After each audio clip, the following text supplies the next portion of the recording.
Hello, and welcome again to another episode of 5 Plain Questions, a podcast that proposes 5 questions to Indigenous artists, creators, musicians, writers, movers and shakers, and culture bears. People in the community that are doing great things for their communities. I'm Joe Williams, your host for this conversation. My goal is to showcase these amazing people in our Indigenous communities from around the country. We're going to do something a little different this episode. Normally, while we sit down and we'll chat with creatives about their careers and the things that they're doing, we're going to be doing something a little different this season with a few of these episodes. With the election of Donald Trump, his policies and his executive orders have become a real threat to Indian country, and probably, by my estimate and the estimate of a lot of people, the greatest threat to Indian country since Andrew Jackson. And so this spring, while I was worrying and fretting, like many of us in our community, I decided that I was going to reach out to a number of professionals and the people in the know, and to sit down with them and really talk with them about 3 things. Number 1, get an idea of what's actually happening, get an assessment, their perspective of what's going on. Number 2, how can we as community members and as a community either push back or to manage what's happening? And number 3, and I think this is probably the most important thing, is to be grounded in what's going on and try not to panic or stress. I think as long as we are grounded and level-headed, we're going to be okay. So with all the folks I've been talking to and the episodes that are going to be coming out this year, I wanted to start off kind of on a lighter note. And so I've recently sat down with Dallas Goldtooth, actor, comedian, and sure, he's all of those things. But before he was any of those, he was a community activist. He was fighting for environmental rights and for sovereignty of Indian people. I first met him as an adult in 2017. We marched in DC together, and he was absolutely amazing, an incredible leader. And so I sat down with him to get a perspective and to get his take on what's going on. Very serious stuff, but it's also Dallas Goldtooth. So it starts off a little funny and we get into some really great things. So please share your time now with me as I sit down with Dallas Goldtooth. Dallas Goldtooth, thank you so much for joining us on this special episode of 5 Plain Questions. Hey everyone, Dallas Goldtooth here. I'm so happy to be here. Let's jump into it. All right. Well, Dallas, I've got a few questions for you that our audience has a lot of concerns with the new Trump administration, the uncertainty that is not just on the horizon, but is here now. And I've asked a number of individuals across our community to share some thoughts and perspective on what's, I guess, where we are and maybe things that we could think about as we move forward. So I'm going to throw some questions at you, and I would really love to hear your thoughts on this. All right, let's go for it. So how do you anticipate the new administration's policies that will impact tribal sovereignty and self-governance? Well, I feel like we have a good idea based on the last time this administration was in office, right? I think the administration went to great lengths to, in their own way, test the boundaries of tribal sovereignty. But in one particular arena, and that was on land management and resource extraction, right? And since then, and during the Biden administration, there was a big push around questioning the jurisdiction of tribal nations around environmental regulations and their access in management or co-management of tribal of land. And I think that we're going to continue to see that. We're going to probably see that on a whole new level where this administration is going to question and challenge the jurisdictional reach of tribal nations when it comes to land resources and land management. I think that, right now, for those that aren't aware, hey, things are changing every damn day, right? So you have to kind of timestamp everything. So right now there's a big conversation around the funding freeze around resources that have been going out. And there's a big push within tribal nations to get tribes exempted from those funding freezes. And mainly based on the argument that, hey, monies that are designated for tribal nations are not DEI programs because tribal nations are not ethnic minorities. We are actually political entities. And not only that, but political entities that have um, treaty rights that guarantee certain amenities. And and so, that's the argument. From what I understand, that's been somewhat successful, like, because there are some people in this administration who have some familiarity working with tribal nations. Doug Burgum is being one of them, former governor of North Dakota. And so, I think there's a number of uh, valid concerns about the threats that tribal nations face. Um, yeah, I, I, I worry. I don't know, man. I think that I feel like we have to be cognizant of, like, there's numerous battlefronts here, right? There is the battlefront that tribal nations as entities, as governance structures, have to deal with, right? There's the questions around, again, jurisdiction, uh, programmatic work that tribal nations do, the contracts that they have with the federal government. That's all legit stuff. A lot of it, honestly, is above my head. But then there's also the cultural front. And I think that's really where a lot of, like, the anxiety is faced with right now, because we're seeing a culture of fascism being heavily expressed openly. And how do we confront that, right? Because that fascism, the forms of white supremacy that we are seeing publicly expressed doesn't just affect us as Native people; it affects all peoples, right? Um, and so I think that there is obviously a culture war that is being promoted and advocated, um, primarily by the conservative, by the right wing, in such a way that we as Native people can't help but be involved in that, because we are involved in that. They pull us into it because in their eyes we are a part of the they, big capital they, T word. And so I think that's definitely there are policies being created that play into that cultural war that I feel like I'm afraid of, like, how I still don't know exactly how we will be involved in that, but we definitely will be as Native people. In very practical ways, like the federal government has already, or this administration has already signaled that it wants to expand resource extraction. And obviously they can only do that on federal lands, right? Because it's the federal government. They can only, deal with what's happening on federal lands, and then they work in conjunction with private entities on the private extraction. But um, a lot of federal lands is either adjacent or on tribal lands. There's a number of lands that are co-managed with tribal nations, and so those things are all up in the air, right? And so I think that's a definite, a for sure impact is the expansion of fossil fuel extraction, is definitely something that we're going to have to be looking towards. And this leads us to the second question: is what steps can Native communities take to protect their environmental resources in light of these potential policy changes? Um, Again, it's twofold, right? There's the steps that tribal governments can take, and then there's steps that the people can take. And I feel like um, we have to be strategic in both those arenas.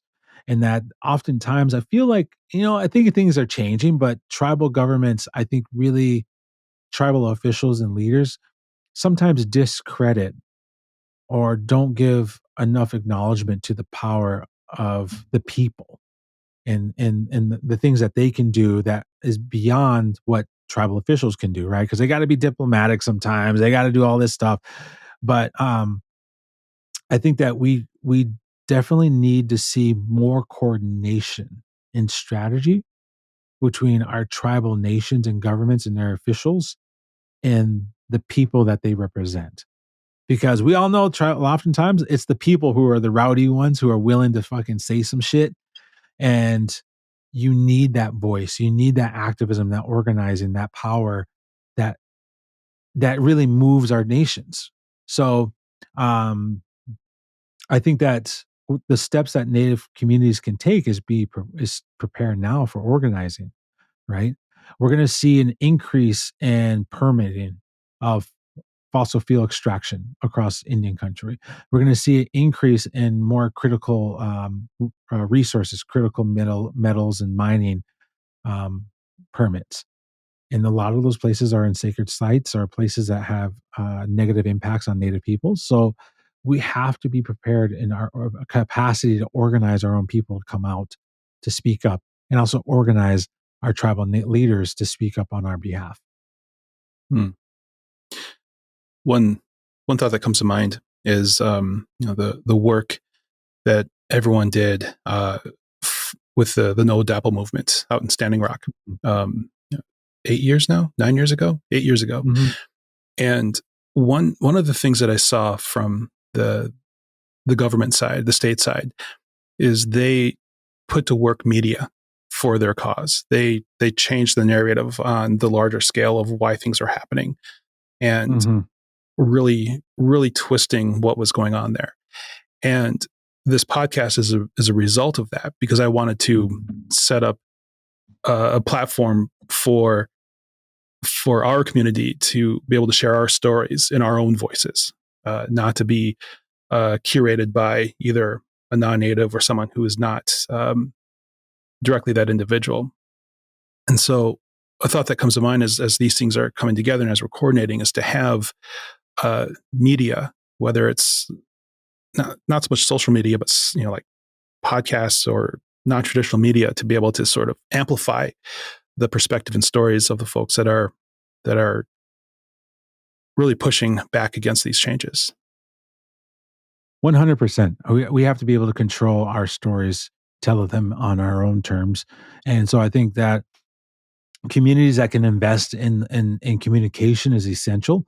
I think that's a huge way. I think you're spot on that, Joe. Is like um, in the fight against Dakota Access Pipeline, as well as Line 3, communications was a huge arm of the struggle.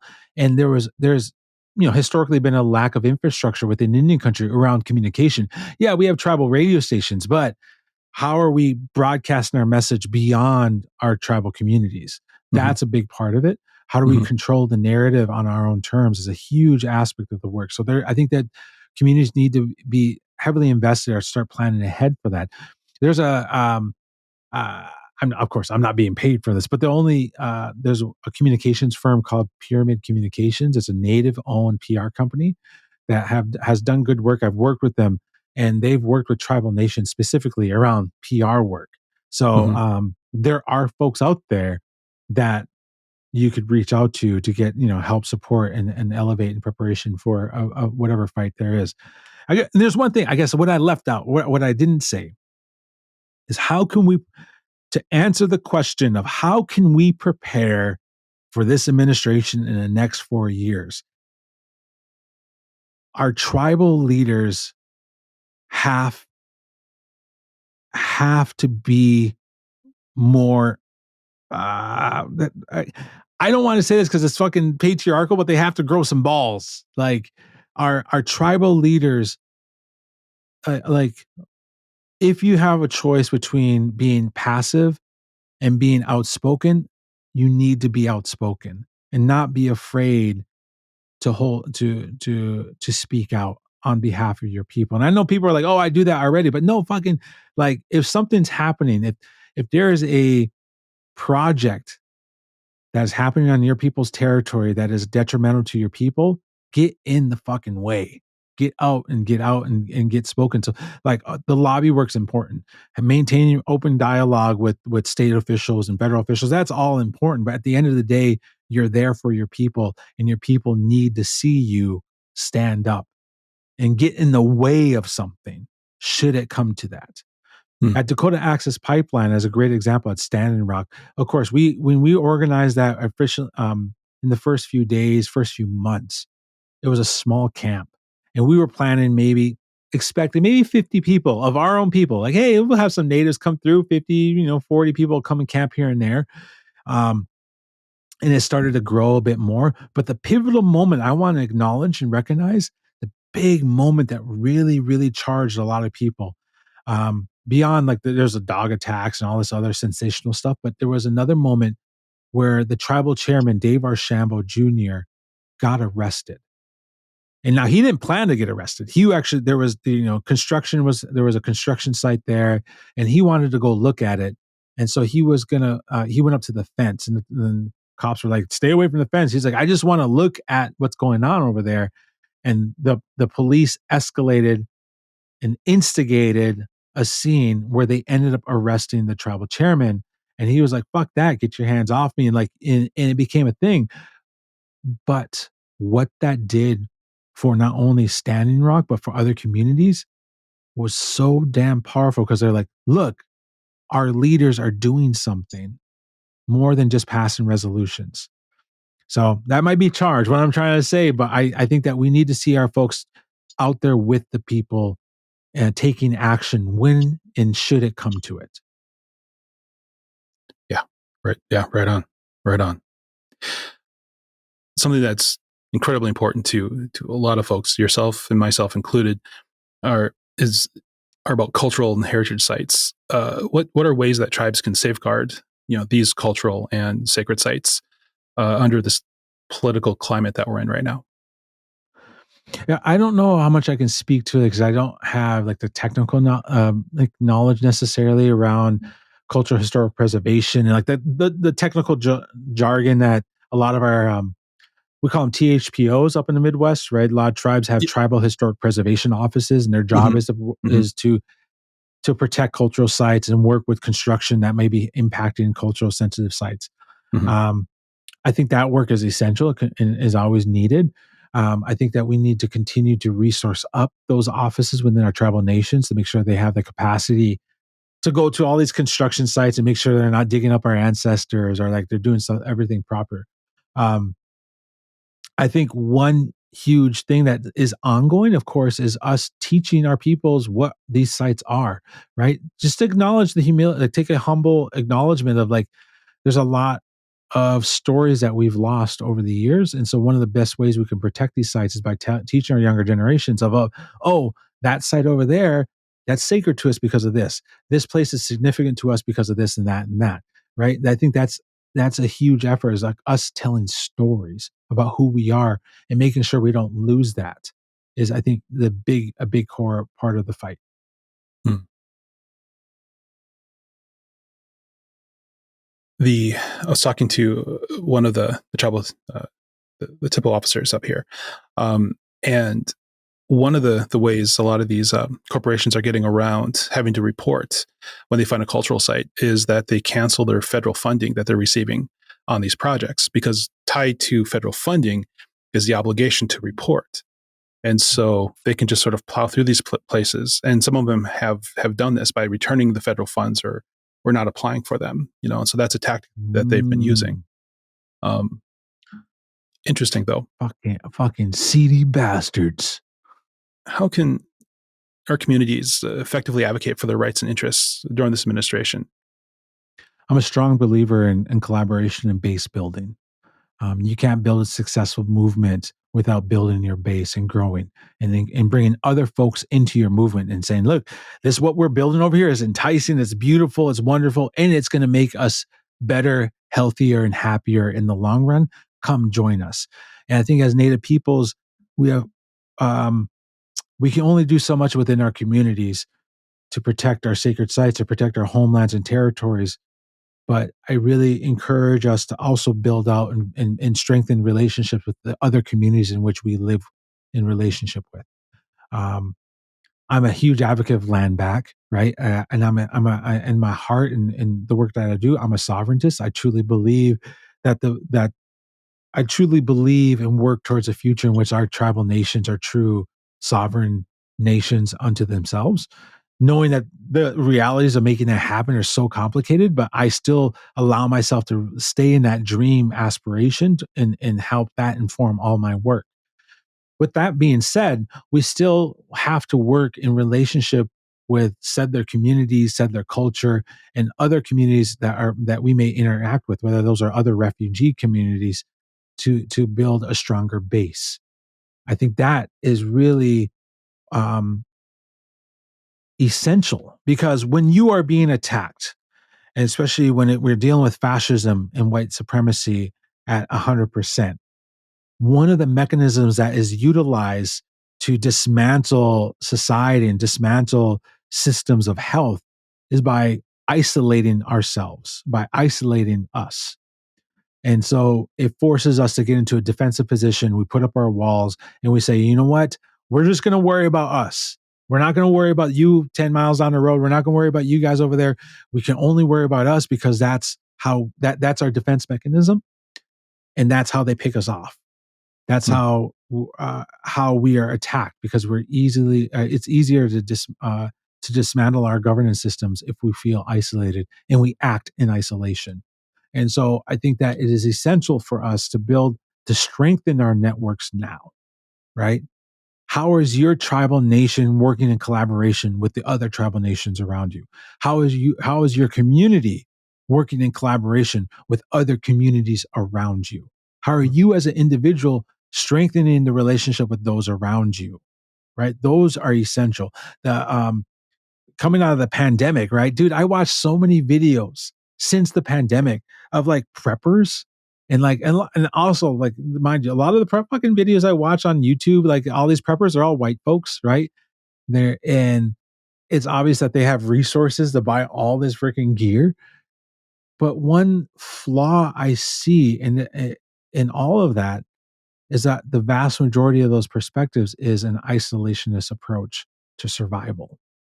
And if there's nothing else that we learn from our indigenous lifeways and in knowledge that's been built up over millennia, is that you cannot survive by yourself in this world. You need community. We as humans are social animals, but also we've built up entire cultures around around the collective and collective power and collective organizing. And so we have to lean into that, not step away from that. And the world's going to teach us to step away from that. The world's going to try to push us to separate from that.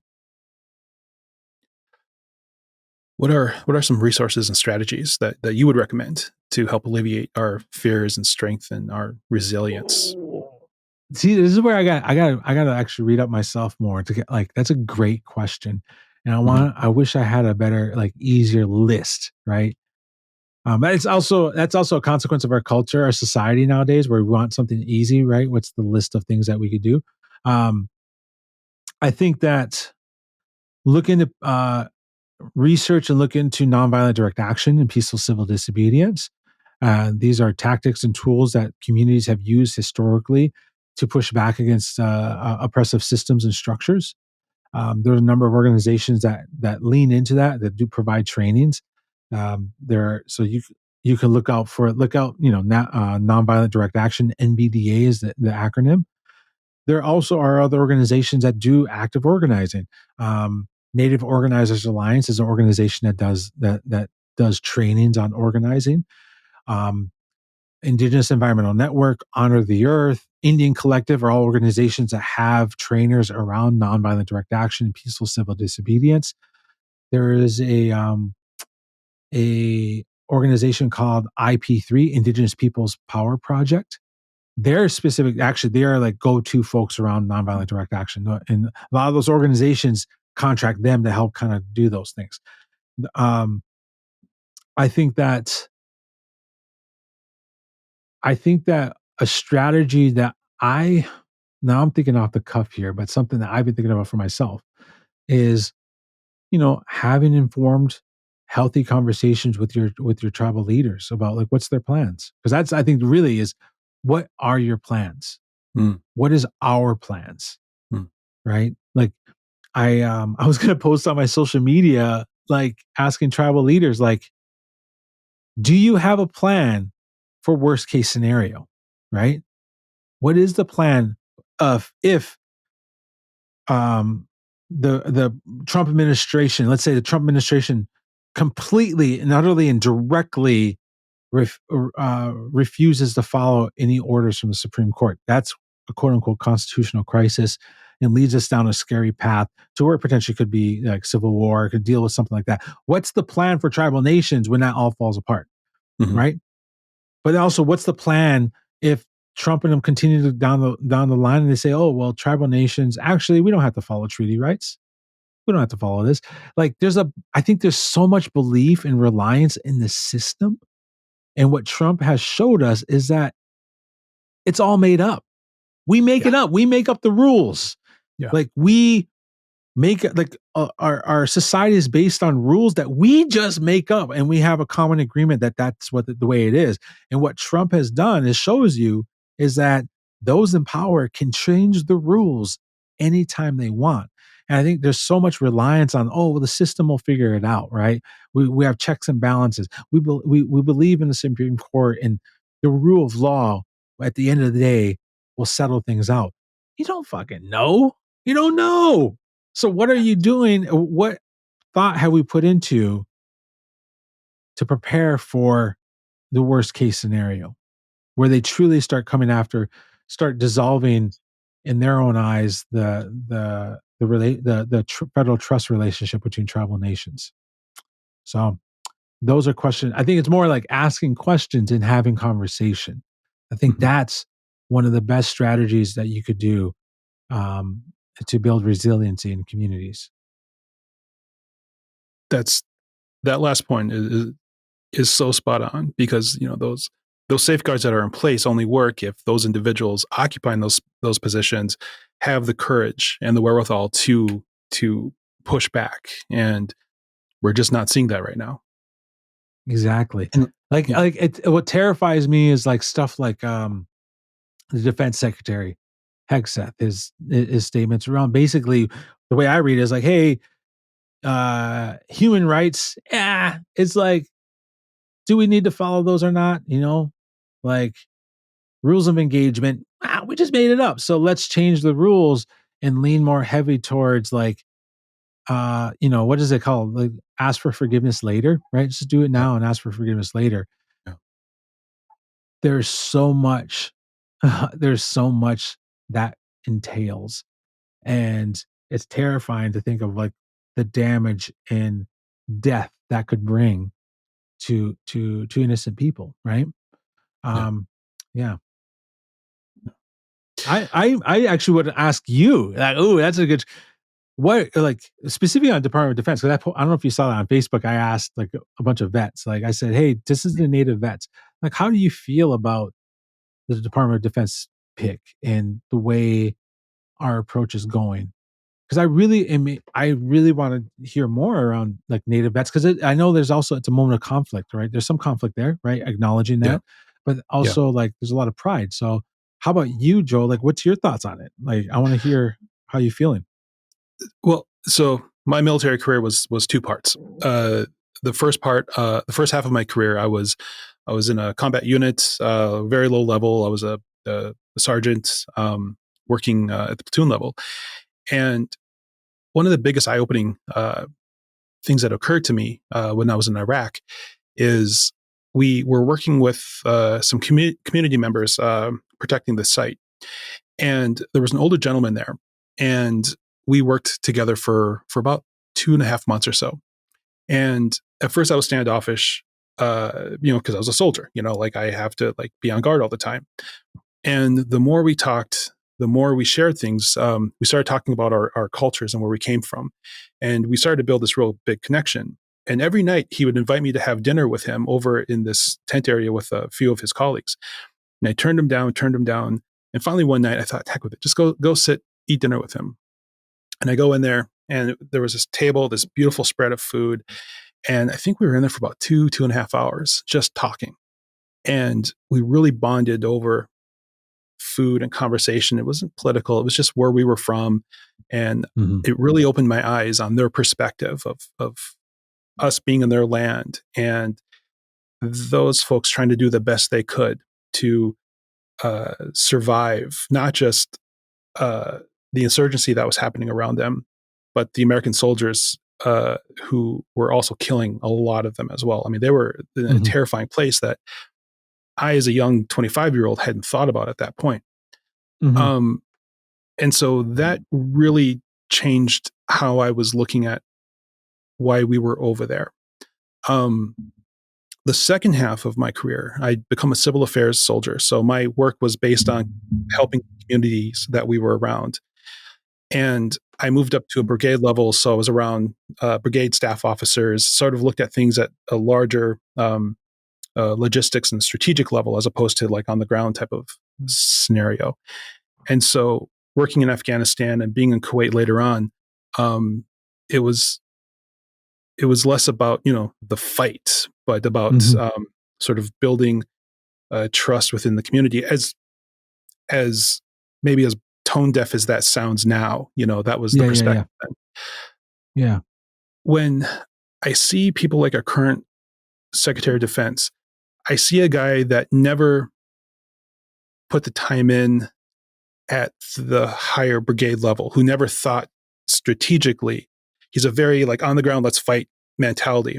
And so I Mhm. don't think he's got the maturity or the perspective to be in a place to think broader term. I mean, he's on Yeah. TV now, doing these things where he's, working out with the troops and doing all these sort of uh, buddy slap things, where he's trying to like connect with the guys on the ground, but he's not really doing the work um, to connect with world leaders and people that are in his same positions in different countries. Like he's not doing that, and that's Yeah. very dangerous and very short sighted. Um, Yeah. he and the other people that are filling those cabinets now, it's very clear that they are their oath is to the president and not the Constitution. Yeah. And I think the short sightedness is leading us down a very slippery slope. Not to be throwing out phrases like that, but uh, Yeah, yeah. I, No, I I hear don't you. think I don't think he's qualified. I don't think he's got the experience to be able to not just run an organization like this, but he doesn't have the life experience or the career experience to be able to occupy uh, a role like that. No, I appreciate appreciate that input that or that your thoughts on it. I mean, I agree. I align with a lot of that. Um, I think that it is. I think you're spot on that this administration across the board are very micro thinkers and not macro thinkers, right? Yeah, yeah, And they're looking at the immediate wins. They're looking at the immediate fight in front of them, what they see as the fight, with a complete disregard for the bigger picture and like where what are the tenets? What are the tenets of the Constitution? What was behind the Constitution? What was behind all these balance checks and balances? Right there, hmm I think that's essential. Right, there's this whole like narrative that's just so maddening to watch, and we all see it for what a lot of us see it for what it is, but it's still maddening to see nonetheless. Of like, you know, they're blaming migrants for the problems. They're blaming so many people for these mass problems that um, they're just trying to find an enemy for people to focus on so that they can distract from everything else, right? yeah, Um, yeah, and and yeah, like the whole I know this might not all make it into the podcast, but like the US aid stuff is interesting because look, the US government's fucked up. We have done some fucked up shit. We continue to do some fucked up shit with our money. We with our tax money, we have supported the United States government to topple legitimate democracies because it is in our best interests, capital interests, to topple democracies to get dictators in place. We've done that in the past and we still do it today. Like hmm that's legit. And US aid is often used as an arm that's tied to like these COINTELPRO CIA tactics. Like I firmly believe in that. Like there's some legit shit that US aid and other programs have done. But then also I understand the purpose of like, look, if we can send food to a country to deal with a famine so that it makes it harder for a guerrilla force to take control in that country, then I think that's worthwhile and meaningful work, right? Mhm. You are, the whole purpose of USAID was really to help absolve or help avoid future conflicts. Um, and it's maddening to me all of it. Like this, the I just saw this whole post about folks are talking. So some people are realizing that some of the things on the chopping block with the new Republican budget bill is that they want to cut welfare and food stamps in WIC. They want to make some. They wanted to cut the budget to it, and I'm like, wow, like it's just so crazy to me that as a person, don't you see what they're doing? Right? They're cutting your food stamps, and they want you to blame migrants for that, not the corporations who are raking in billions of dollars based on your labor, not the executives who are raking in tremendous amount of money because of your labor, and they want to cut your food stamps in your WIC, and they want to increase the cost of your living, but yet give all these. I'm going down the thread. I'm getting worked up, Joe. So I'm gonna stop there. I'm gonna stop. I'm ready. Pull back. I'm ready to jump in with you because I want to make some points too. But you're. Well, I guess what what I want to say is that Mhm. all of this big picture for me Mhm. is that Trump's agenda, the current administration's agenda, it's not just Trump, it's all the cronies behind Trump. What it does, it unveils, it just reveals the precarious edge on which we live on and have lived on as Native peoples. That all laws, all senses of legal norms are just things that we fabricate. We make them up, and we collectively agree to follow them. But all it takes is those in power who say, you know what, that doesn't give me enough that doesn't give me enough advantage. I need more advantage. I need to accumulate more wealth. And so let's change these laws and norms that we all agree to on a whim. And that all of this is how capitalism is supposed to work. This is the very auspices of empire in motion. And so when Native communities, when our people say like, oh, colonization is ongoing, like the process of colonization hasn't ended. We're not in a post-colonial world. We are actively still being colonized. That's what we're saying. Like, Mhm. Mhm. you in power can change the rules so much, but we have to deal with the repercussions. That's the world we live in. And so the more that we can put towards speaking to that, addressing it, saying it out loud, it gives us um more room to maneuver, right? As if we build a common language around the systems in which we are being oppressed, and it helps us respond better.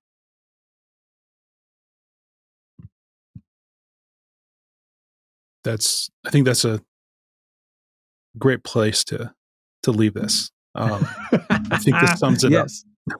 I think this sums it up. Dallas, that's it. I mean, there's so much more to talk about, right? There are so many more Yeah. questions.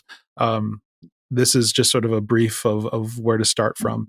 I don't know if you want to put this out there, but before we start recording, you talked about possibly doing your take on all this too, as far as a limited series. Yeah.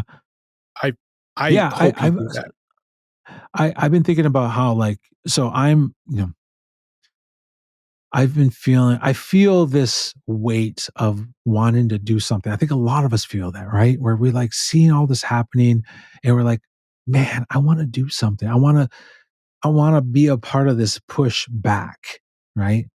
And each of us have a different part to play in that. And I want to encourage all of you, if you're listening to this and you're feeling that drive of like, fuck, I don't know what to do, but I want to do something because I feel this need to fight on behalf of my children and future generations. Like, don't reject that. Don't run away from that. Like, lean into that and find your place. And a lot of that is finding it in others, right? You have to build power and collective and find others who think like you and work like you, or who may be on the fence like you, and say, okay, I'm feeling this way, you're feeling this way. How about we kind of put our brains together and see what we could come up with?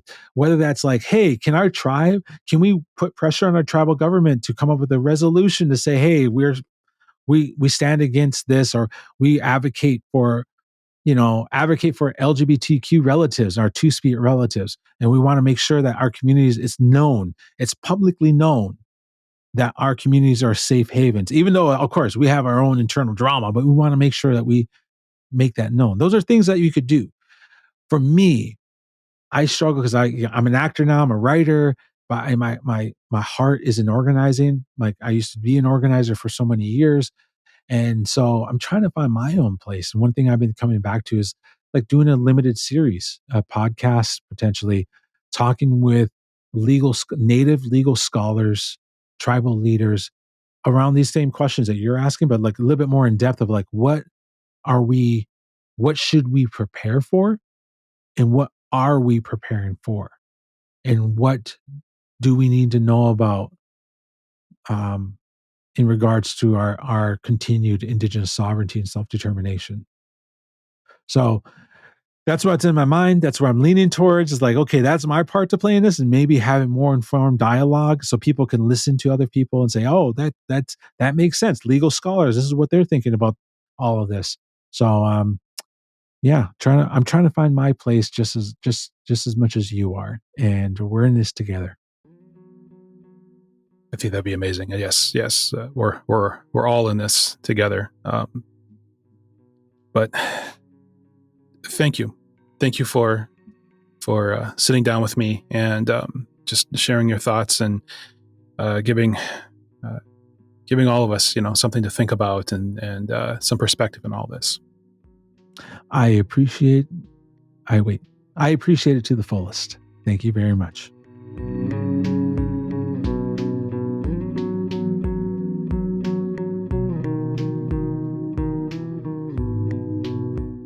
And that does it for this episode of 5 Plain Questions. I want to thank Dallas again for his time and his perspective that he shared with us. Like I said at the beginning, we're definitely in an unprecedented time, or at least in a place that we haven't been in nearly 200 years. And so the courage and the clarity that Dallas has given us is something that I deeply appreciate. So, in the spirit of what he said, I reflect the same thing.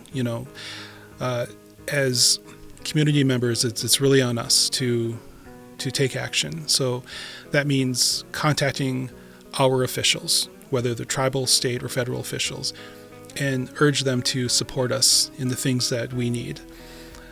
If it's the tribal level, we're all caught up in sort of tribal politics and the drama and the pettiness and all that.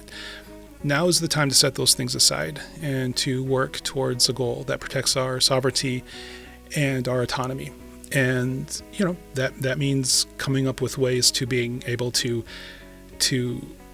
craft legislation and laws to protect us and our families. And that's really what it comes down to.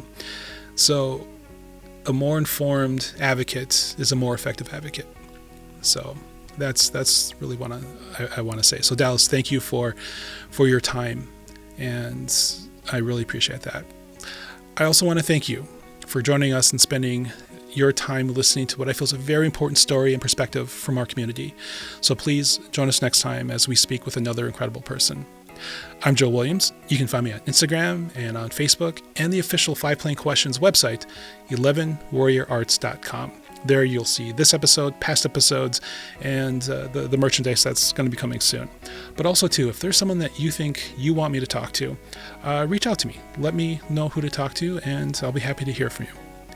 I also want to thank the Indigenous Association for letting me use their podcast studio. And I want to thank Jesse and Pod for Good for producing this episode.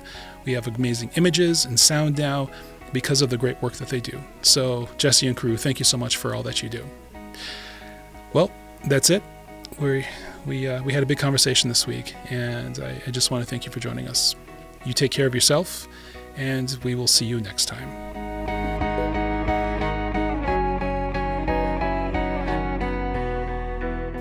This has been an 11 Warrior Arts production.